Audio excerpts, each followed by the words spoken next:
Desde el origen de nuestra especie, los seres humanos hemos tratado de entender nuestro paso por el mundo. Los grandes misterios de nuestra existencia nos siguen apasionando hasta el día de hoy. Yo soy Carol Perelman y te invito a acompañarme en este viaje a través del tiempo y de las ideas para descubrir cuáles fueron y cuáles son nuestras cosmovisiones.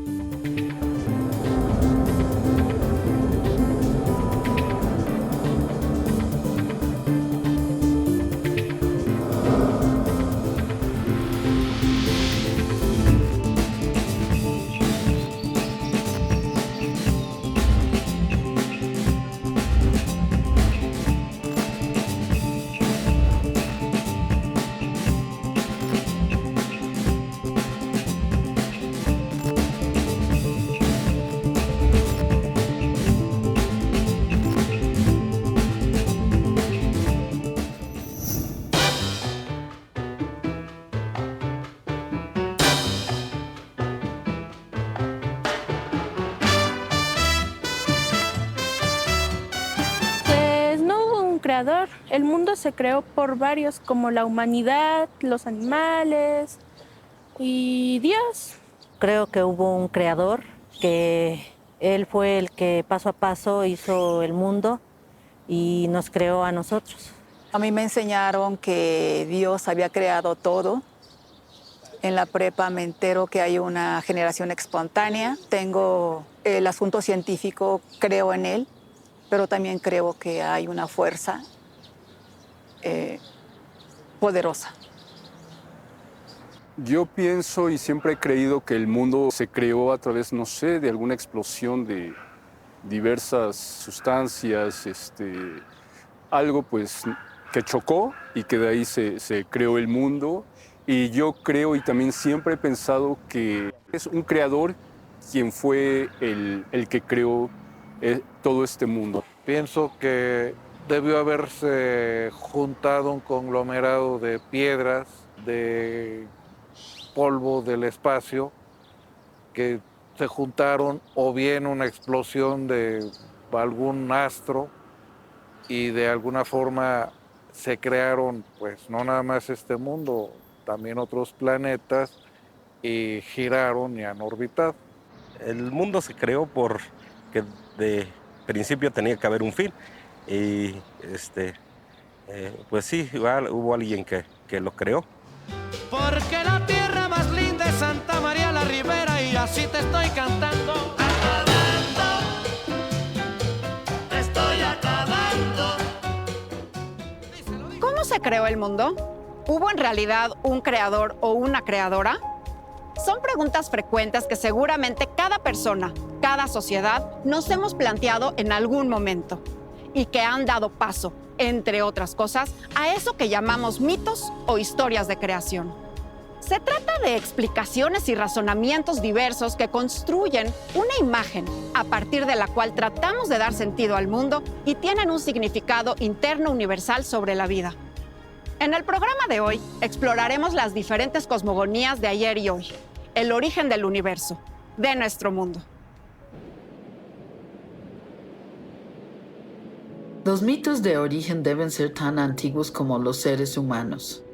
Las cuevas figuran de manera prominente en mitos de origen en todo el mundo. Por lo general, la cueva va de la mano con la montaña en el pensamiento antiguo. Los cerros y las montañas ocupan un lugar especial en la cosmovisión olmeca. El gran trono de piedra fue el asiento de los gobernantes. El altar 4 de la venta es un hermoso ejemplo del trono. Su forma general es de una mesa y esta forma es símbolo del cerro sagrado, al mismo tiempo que es el ícono de un ser monstruoso, la deidad del inframundo, el origen de la vida y el creador del agua. La entrada al inframundo es el nicho tallado en el lado frontal. La figura sedente que emerge del nicho es el ancestro sagrado que sale de la cueva de origen, que es a la vez la boca del monstruo. Este es el mito de origen de los olmecas, y en los tronos se observa su uso para legitimar el derecho de gobernar. El trono más antiguo con este simbolismo se halló en San Lorenzo y tiene una antigüedad mayor a los 3000 años. Los principales mitos mayas son las cosmogonías. Las cosmogonías es la forma en que el mundo fue creado. Por ejemplo, en el área de Palenque, que es donde más se han estudiado las cosmogonías del clásico, tenemos a un cocodrilo que es decapitado por una deidad celeste. En el momento en que decapita este cocodrilo, se provoca una gran inundación de sangre. Posteriormente a esto se enciende un fuego, una fogata, y vamos a empezar con fechas de creación. Estamos hablando de fechas míticas, por supuesto. Estamos hablando de más de 3000 años antes de Cristo. En ese momento es cuando se inician todos los cómputos mayas, de lo que se le llama la fecha larga. Entonces, en todas las estelas, dinteles, empieza precisamente en ese momento a contarse. De esa forma está influyendo la creación en la vida diaria, porque cada gobernante quiere tener la fecha de 3114 como inicio de los acontecimientos que él está celebrando, ¿no? Que celebra nacimientos, muertes, guerras. Ahora, tras el desciframiento de la escritura jeroglífica maya, nos enfrentamos a otro universo de fuentes escritas, a otro corpus documental, distinto al de la época colonial. Aquí, por lo pronto, si tenemos una fecha del comienzo del mundo, que en los textos jeroglíficos mayas es la fecha 4 Ajau 8 Cumcú, que corresponde a un momento de agosto del año de 3114 a.C., pero también antes de esa fecha, antes de la organización del mundo, las inscripciones nos hablan de un pasado profundísimo que se expande por miles e inclusive millones de años hacia los tiempos inmemoriales. Y eso es el universo a estudiar ahora. Aunque elementos como los ciclos, la transformación y la renovación aparecen de manera consistente en los relatos de creación, estos se expresan de diferentes maneras. Algunos mitos de los orígenes se repiten en muchas de las culturas, pero también hay otros que solo existen en determinados tiempos y lugares. ¿Qué nociones fundamentales y comunes de las cosmovisiones aparecen en los mitos de creación de Mesoamérica antigua? Claro que se puede hablar de un solo mito, digamos, mesoamericano, en el sentido, lo tuvieron varios pueblos, pero claro, con variantes formales, porque en cada uno de estos pueblos, los nahuas, los mayas, lo narraron con diferentes símbolos. Pero hay muchas similitudes, por ejemplo, el hecho de que los dioses crearon al mundo para que viviera en él un ser que los venerara y los alimentara. Hablando en pocas palabras, lo que vemos siempre ha existido, solamente que hay una serie de procesos de desorganización, destrucción y nueva organización. Más que hablar de creación, creo que no es correcto hablar de mitos de creación, porque no es creación de la nada, son mitos de organización o de reorganización del universo. Esto es claro en los documentos de la época colonial, que hablan del centro de México, que hablan, por ejemplo, de los grupos de Guatemala, de los quichés, los cachiqueles, es clarísimo.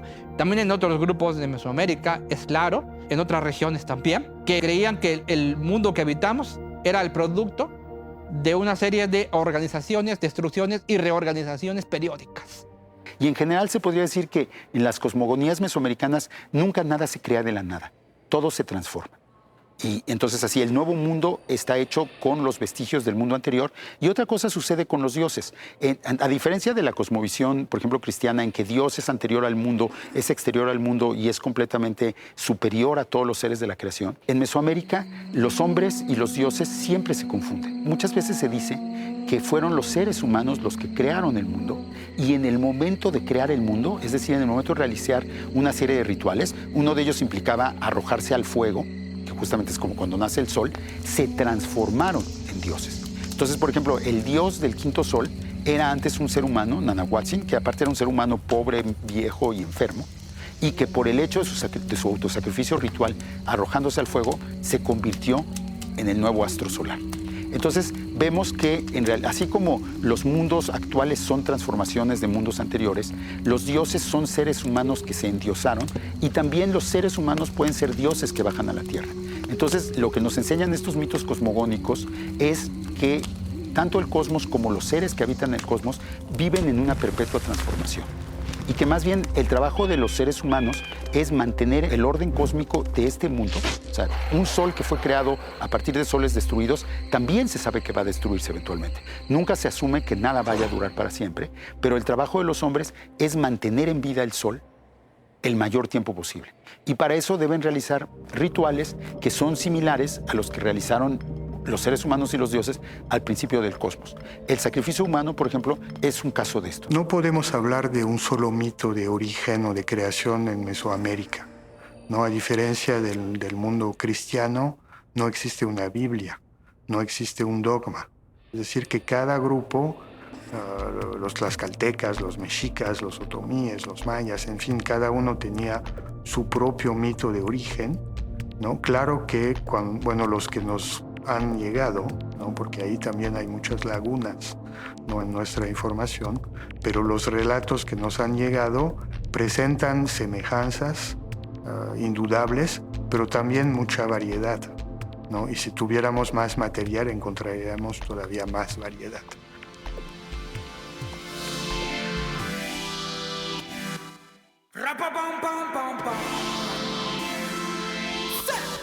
Original boca floca, falla, listo con fuego para Babylon. Falla, que llegaron los champions, por falla. De seguro tengo el style, un golpe seco para que viajen el time. Fumo la pipa, no hay paz sin razón, se hacen de tripas, retumba este gran corazón, porque el dolor de los míos lo llevo en la piel. También sonrisas de un niño las pinto en pastel, ni todo el odio silencia esta lengua capaz. Yo busco el oro sin pena, justicia eficaz, atento y luego reviento. El perfil colonial no tiene base, cimiento, castillos de cal, suena ya la matatena, la ley del talión. En esta serie no hay reta, mi equipo es campeón. Viene bien que cuando el llanto te inunda la fe, luego está flaca la cartera y la aguantamos de pie. Piensan que la cara en alto no renuncia. El día y la noche, femenino y masculino, arriba y abajo. Los principios de dualidad son recurrentes en muchas de las explicaciones de la creación del mundo.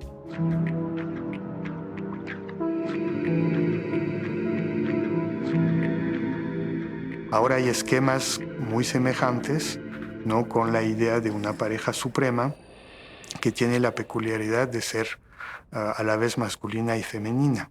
No tenemos un dios como en el cristianismo que es nada más masculino. Ahí hay una deidad suprema, ¿no? Entre los nahuas es Ometeotl y Omecihuatl, ¿no? Mujer 2 y hombre 2, ¿no? Y a partir de esta pareja suprema tienen varios hijos, en general 4, ¿no? Y esos hijos de la pareja suprema son los que se encargan de crear la tierra, el mar, el tiempo, los hombres, el maíz, etc., ¿no? Y ahí pues sí tenemos muchas variantes según los grupos mesoamericanos, según las tradiciones que nos han llegado, pero con esquemas parecidos, y uno de los elementos más recurrentes es la función del sacrificio como acto de creación. Es recurrente tanto en el mito de origen del sol y de la luna, el mito de origen del cielo y de la tierra. No siempre hay un acto sacrificial que suscita el nacimiento de un elemento natural, de un elemento cultural. Eso es algo muy, muy importante para entender los mitos mesoamericanos y todas las prácticas rituales que derivan de estos mitos.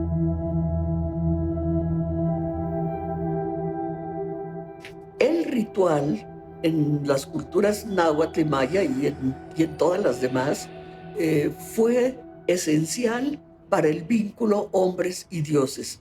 Había ritos para todas las actividades, para todas las ceremonias, y el vínculo principal en esos ritos de hombres y dioses era el ofrecimiento de alimento de los dioses.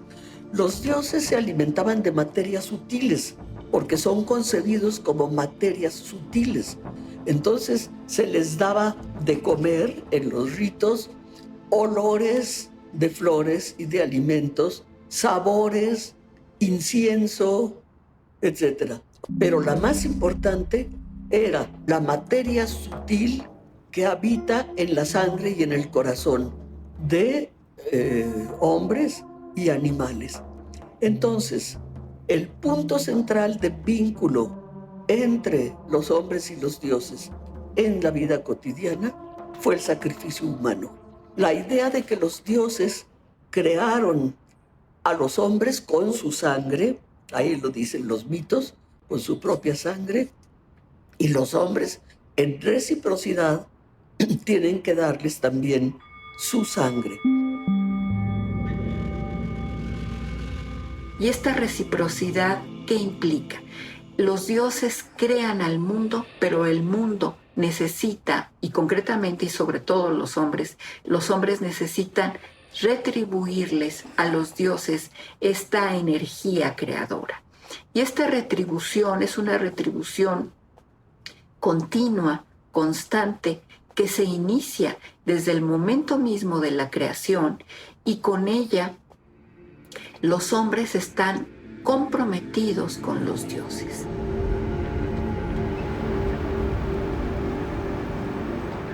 Yo creo que el elemento fundamental sería el movimiento, Olin en náhuatl.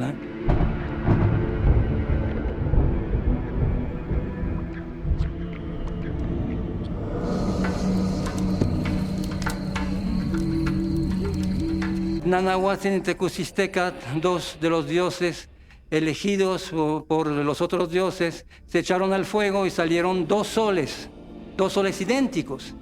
Y no podía ser, evidentemente, entonces uno de los dioses del pulque Papatztac aventó un conejo en uno de ellos, y entonces este se volvió luna. Había una dualidad, pero diferenciada, ¿no? Porque la dualidad también, si Olin, el movimiento es importante, la dualidad es la que genera el movimiento. Los dioses se dijeron que eso no estaba bien, y entonces Patecatl, uno de los dioses del pulque, lanzó un conejo en la cara a Tecucistecatl, disminuyendo su brillo.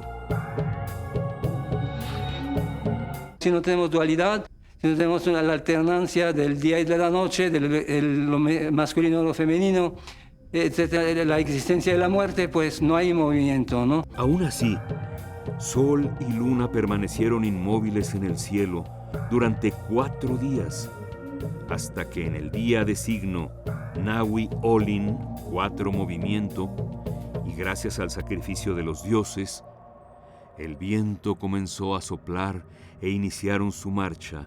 Primero el sol y luego la luna. Con la aparición del sol tuvimos esta dualidad, pero dualidad diferenciada, con el sol y la luna, lo masculino y lo femenino, y con eso se instauró el movimiento Olin en este caso, y entonces se abre el cielo, se abre la existencia, y el hombre entonces se cuela en este caso. Este mito fundamental era recreado en Tlacaxipehualistli, la fiesta dedicada a Xipetotec. El sacrificio de los dioses que echó a andar a el sol y la luna se reactualizaba a través del sacrificio de víctimas que los representaban. Las ideas duales, binarias, de opuestos complementarios en el pensamiento maya, que se remiten a los mitos de creación, son múltiples y fascinantes. ¿En dónde viven los dioses antes de la creación? Están viviendo, dice el Popol Vuh, en una región celeste, oscura, rodeados de claridad. Es decir, esta unión de luz y oscuridad es intrínseca al universo desde antes de que exista el mundo. Hay un hecho muy interesante que en los 3 niveles de la concepción universal visto en vertical, tenemos que en el nivel celeste hasta arriba está Omexihuatl y Ometeotl, es decir, una pareja también, una dualidad, hombre-mujer. Luego, en la tierra, que es el lugar que habita el hombre, también tenemos esa tierra que la vemos con varias acepciones.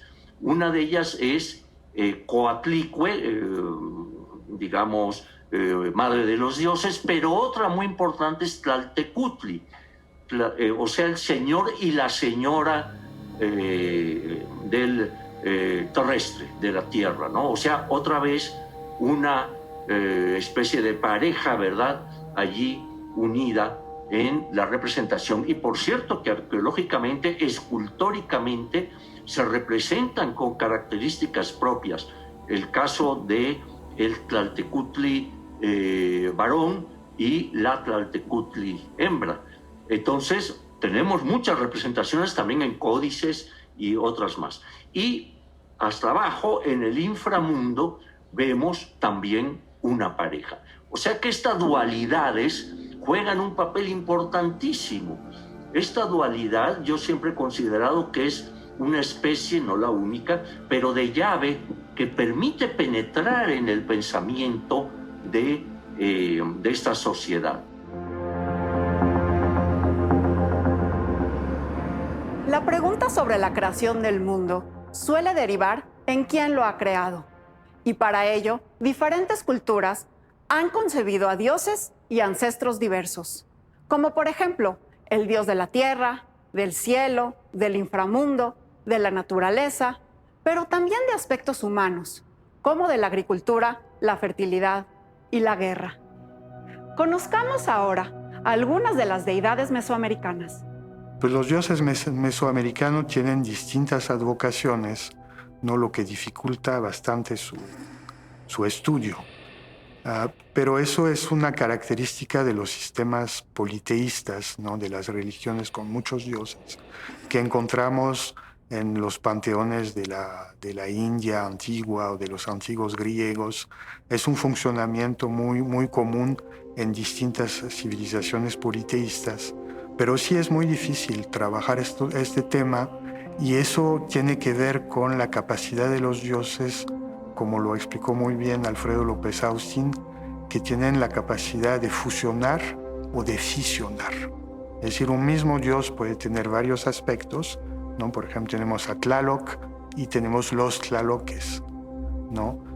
Tenemos un dios del fuego que se puede dividir en 4 dioses distintos, ¿no? Pero también 2 dioses distintos se pueden mezclar, ¿no? Tenemos una imagen, por ejemplo, en un códice de una mezcla entre Tlaloc y Quetzalcóatl, ¿no? Tenemos otros ejemplos donde la diosa de la tierra, Tlaltecutli, tiene rasgos de Tlaloc, ¿no? Entonces los dioses se mueven, se transforman, se metamorfosean, ¿no? Tienen actividades específicas, pero también pueden estar relacionados con cosas que nos parecen totalmente antitéticas, ¿no? Pienso en Tezcatlipoca, que es el dios de los esclavos y también el dios que protege al rey.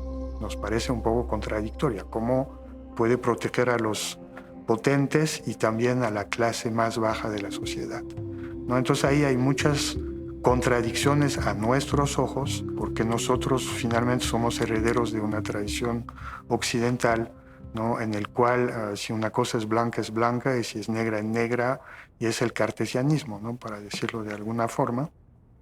Y en Mesoamérica, el dios del sol, por ejemplo, ¿no? Es el dios que tiene más elementos de jade, Chalchihuitl, entre sus atavíos. ¿Qué es el jade? Es un símbolo del agua. Entonces uno dirá, ¿pero cómo? Tlaloc debería de tener mucho jade, ¿no? ¿Por qué es Tonatiuh el que tiene mucho jade? Porque es demasiado caliente. Entonces hay que ponerle un poco de frío para matizar su calor. Eso es una explicación que da Alfredo López Austin y Marc Touvenot, ¿no? Y igualmente el dios del fuego está relacionado con el signo de calendario agua. Entonces hay un equilibrio que se está estableciendo en el sistema, en la cosmovisión mesoamericano, entre propiedades calientes y propiedades frías. Cuando hablamos de dioses indígenas es entre comillas, ¿no? Porque esos dioses no son los dioses como de del paganismo europeo y mediterráneo, ¿no? No son los dioses griegos ni de la Mesopotamia o de Egipto, ¿no? Es algo muy diferente, ¿no? Los conceptos indígenas, o sea, no existe un concepto de Dios en las lenguas indígenas, ¿sí? Sí, son otros conceptos, ¿no? Son seres ancestrales, son seres de la alteridad, son seres peligrosos, son dueños de las riquezas, son dueños de la vida, que uno tiene que relacionarse con ellos de alguna manera, no es necesario, pero la gente no quiere a sus dioses, vamos, ¿no? Más bien la gente trata de controlar a sus dioses. Quieres mantener un status quo en la relación entre humanos y dioses, ¿no? De eso se trata. No se trata de adorarlos, ni de rendirles culto, ni de rezarles. O sea, la relación es completamente diferente con esos seres. Eso sí me parece importante para que quede claro eso, porque no es lo mismo el paganismo politeísta como se ha documentado, vamos, en el viejo mundo, a lo que encontramos en América. No tienen fibra, garbanzos son de libra, mis síncopa en el cuerpo, mi clave en esta timba. Por eso vine, soy fiel a mis colores, trazando nuevos sures, mis amores, graduado con honores. Fuerte ahora es el momento, llegando en la calle no te pares. Fuerte ahora es el momento, aquí no somos cabo de nadie. Fuerte ahora es el momento, como siempre para caliente. Fuerte ahora es el momento, este es el goce que te da poder, que te cambia el horizonte, que te sabe a miel. Ellos no quieren verte florecer, pero nadie va a quitarte lo que es tu deber. Este es el goce que te da poder, que te cambia el horizonte, que te sabe a miel. Ellos no quieren verte florecer. Las antiguas cosmogonías no han desaparecido. Siguen vivas en las creencias de muchas comunidades y también a través del arte y de la lengua. La ciencia también ha propuesto su explicación para el origen y evolución del universo a través de sus metodologías. Estas explicaciones conviven con otros sistemas de pensamiento para conformar un complejo mosaico cultural. El arzobispo James Ussher de Irlanda del Norte, en 1650, estableció que la Tierra fue formada a las 6 de la tarde del 22 de octubre del año 4004 antes de nuestra era, basándose en la Biblia, lo cual nos daría una edad para el universo de aproximadamente 6.025 años. Por otro lado, la geofísica y la astronomía indican que la Tierra y el Sol se formaron hace 4.500 millones de años y que la expansión del universo empezó hace 13.800 millones de años, 3 veces la edad de la Tierra. La edad de la Tierra se determina estudiando la edad de los elementos radioactivos al analizar meteoritos que han sido capturados por la Tierra o analizando las rocas terrestres más antiguas. Es decir, podemos dividir la respuesta a esta pregunta en dos: las que atribuyen la creación del universo a seres mágicos o a un dios, y las que se apoyan en las observaciones astronómicas para estudiar la evolución del universo.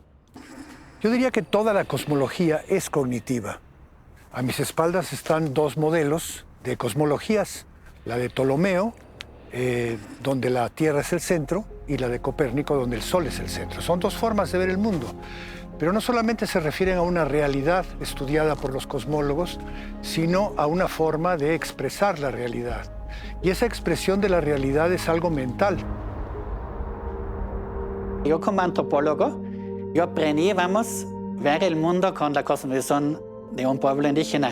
O lo que yo pienso que es la cosmovisión de un pueblo indígena, que son los Wiraritari. Es un entrenamiento muy interesante de como de ver el mundo con otros ojos, ¿no? O sea, el arte de la antropología es poder tomar como otras perspectivas. Pero sí es una manera diferente de ver el mundo y de entender el mundo, ¿no? Y sobre todo, por ejemplo, para ellos no todo el mundo no es naturalmente dado, ¿no? El mundo se produce en rituales y en sueños y en visiones de peyote. Eso es una cosa que para mí como vienés no es tan obvio, vamos, ¿no? Para ellos eso sí es totalmente real, vamos, ¿no?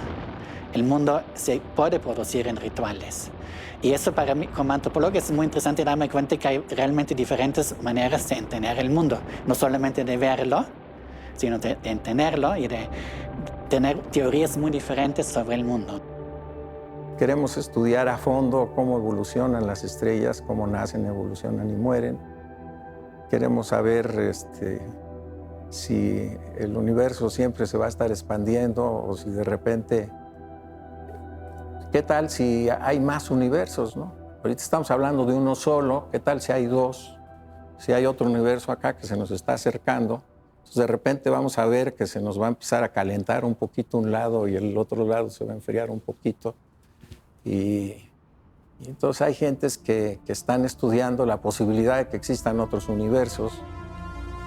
Y luego la especulación se va mucho más duro, ¿no? Se dice, bueno, aquí hay una serie de leyes de la física, ¿qué tal si hay universos por otros lados que tienen otras leyes de la física?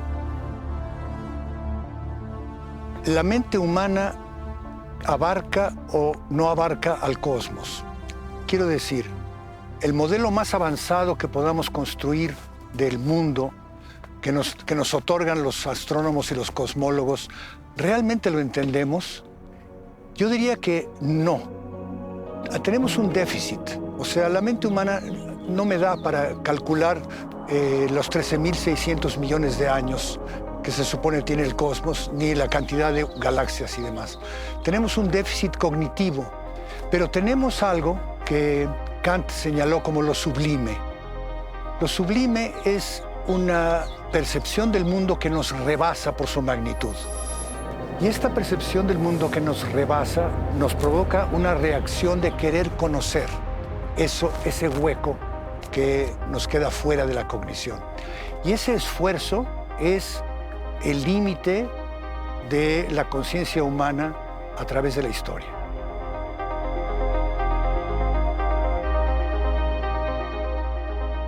¿Las distintas explicaciones sobre el origen del mundo pueden coexistir o son mutuamente excluyentes?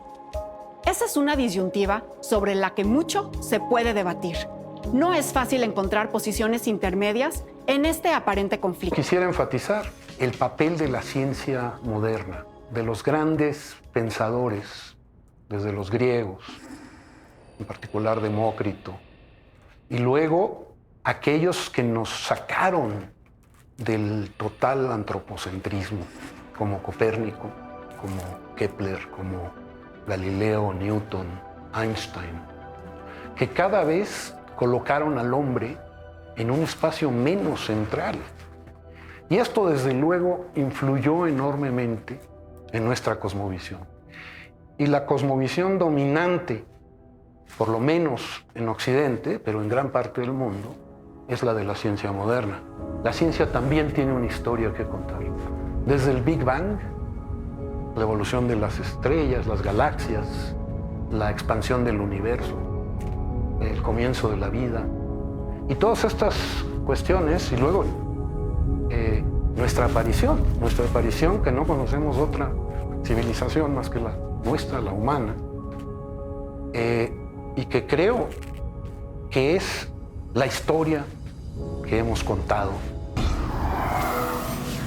La cosmovisión dominante sería la que pudiese explicar todas las observaciones de las que se dispone. Una explicación que satisface este requisito es suponer que efectivamente el universo está en expansión y que esta expansión se inició hace 13.800 millones de años. Estas historias pensadas y escritas hace miles de años por nuestros antecesores, que tenían cierta sabiduría, pero remota, muy remota a la que tenemos ahora y que conocemos ahora. No se puede, por nuestro pensamiento puro, llegar a conocer el universo.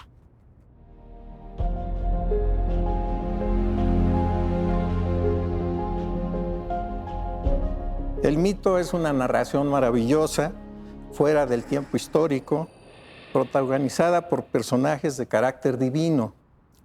Cada cultura ha inventado una cosmovisión relacionada con los dioses y los hombres. Por otro lado, la ciencia se dedica a estudiar el desarrollo del universo y de los seres vivos, incluidos los hombres. Los mitos son esenciales para inventar historias, pero no tienen una relación directa con la ciencia y el desarrollo científico. En el pensamiento moderno se ha contrapuesto a lo largo de los siglos, de los últimos 2 siglos, la ciencia, que se supone que es un conocimiento sistemático, objetivo y verdadero de la realidad, y todo aquello que no es ciencia, que es llamado mito, leyenda, religión, creencia, que se supone que no es una verdad igual que la ciencia, que no es objetiva como la ciencia y que obedece más a creencias que a verdades. Creo que esa dicotomía en el siglo XXI está en crisis, sobre todo porque, por un lado, la ciencia ha perdido muchísima de su autoridad, y por otro lado, cada vez más queda más claro que hay muchas cosas que la ciencia no logra explicar, o si logra explicar de una manera que resulta poco satisfactoria, o a la que no nos dice el sentido de las cosas, ¿no? Entonces, por otro lado, se ha valorado que muchos de lo que antes se llamaba mito y se consideraba un conocimiento equivocado, ahora se reconoce que parte, por un lado, de la observación de la naturaleza, que ofrece explicaciones plausibles para los fenómenos naturales y que crea órdenes que son racionales. O sea, a partir del mito se pueden construir, de eso que llamamos mito, se pueden construir cosmogonías, se pueden construir explicaciones del cosmos que pueden ser perfectamente satisfactorias para las personas que las aceptan, ¿no? Entonces, digamos, en ese sentido, no es que lo que llamamos mito no va a generar verdades iguales a la ciencia, pero puede darle sentido a las cosas de una manera que la ciencia no necesariamente puede. Yo creo que conforme la ciencia va perdiendo ese carácter que se autoadscribía de ser el único forma de conocimiento verdadero, estamos aprendiendo a reconocer también que otras formas de conocimiento nos pueden generar verdades que nos resulten significativas.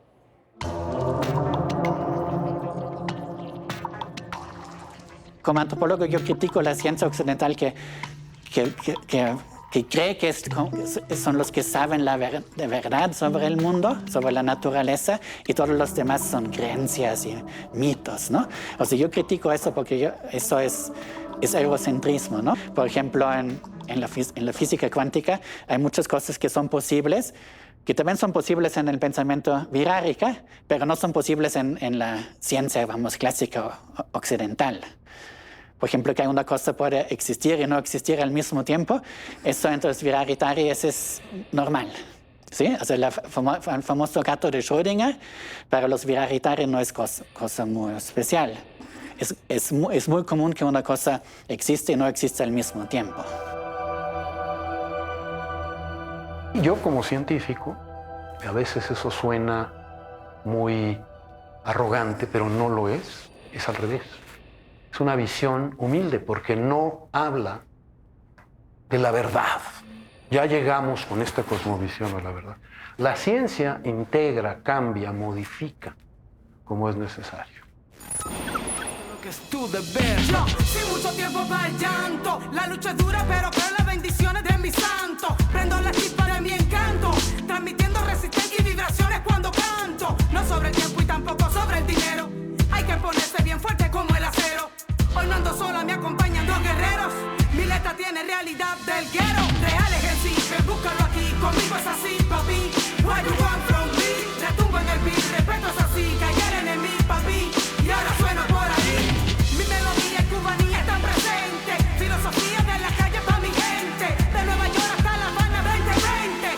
Golpes en mi boca floja muy potente. Fuerte ahora es el momento. Llegando en la calle no te pares. Fuerte ahora es el momento. Aquí no somos cabos de nadie. Fuerte ahora es el momento. Como siempre va la caliente. Fuerte ahora es el momento. Empezando otro round por mi gente.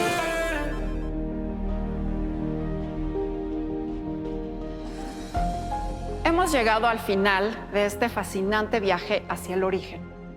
Conocimos relatos que hablan del orden del universo y de nuestro lugar en él. En el próximo programa seguiremos mirando hacia el firmamento para comprender el valor, el significado que las diferentes culturas le hemos dado a los astros. Pero antes de partir, te pregunto, ¿qué lugar ocupamos los seres que habitamos este planeta en el vasto universo? Pienso que hay un gran universo y mundo por explorar. Yo pienso que el cielo se ve muy bonito, que las nubes son algodón de azúcar y ya. Cuando hora de miramos arriba para el cielo, como que te lastima por su refleja del sol. Cuando miro al cielo, me gusta porque miro las estrellas.